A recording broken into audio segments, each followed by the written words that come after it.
السلام عليكم ورحمة الله تعالى وبركاته. بدنكين وان جعلنا إن الابليكيشن هذا موبيلكينا كجرو عن قرانا أمانك إلا عشان أصحابتنا ولا لهنا يقفكاس يمر بقفكي أدو ديبيسد موبيلكاga ilaalinta mobilkaaga taas aad ay taxadar nafsiyan ku tahay ahaantaada.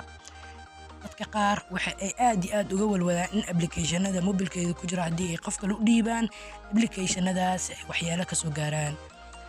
laakiin muuqaalkan waxaan kugu soo gudbin doonaa qaabka aad applicationadaas uga ilaalin karto uguna qarsan karto applicationadaas adigoo aadan isticmaalin wax application kale ah. isla settingka mobilkaaga ayaad ku dhex qarin kartaa application walba aad u baahan tahay, ha ahaado application Google Play Store laga soo dejiyay ama appka Pure application laga soo dejiyay. application walba settingka mobilkaaga ayaad ku dhex qarinaysaa ama isticmaali doono KeepSafe iyo waxa la yiraahdo Gallery Lock. yana ka hor dhicin muuqaalka soo dhawaada.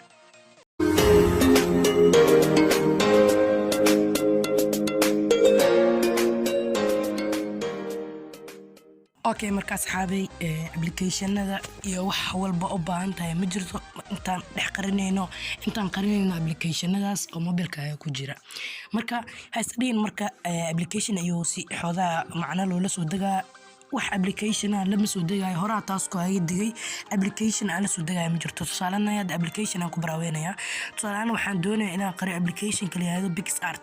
application kan PixArt ayaan qarinayaa. marka application ka kaasti rabtino oo adeegsan kartaa. marka okay waxaan soo furnaysaa marka settingka mobilka ayaad soo furnaysaa. marka soo furtid settingka marba waan naqaanaa setting marka soo furtid messagingka ama saado wax meel kale aadin ba waxa sameeyay oo kaliya dhexdaan riix homeka screen-kana riixaysa waxa ku soo qormaysa meel ay ku qoran tahay home screen setting ayaad ku dhufanaysaa. home screen setting markaad ku dhufatid meel sidaan oo kale ayuu ku keeni doonaa. gacantaada qabo scroll-kaas hoos u jiid.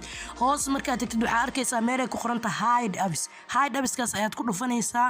hide apps markaad ku dhufatid aniga application-kan tasbiix ayaa qarsan. marka tasbiix ما أنا هذا أمر ربني application كهذا أنا ربنا إن قرنا وحاوي application كلي هذا PixArt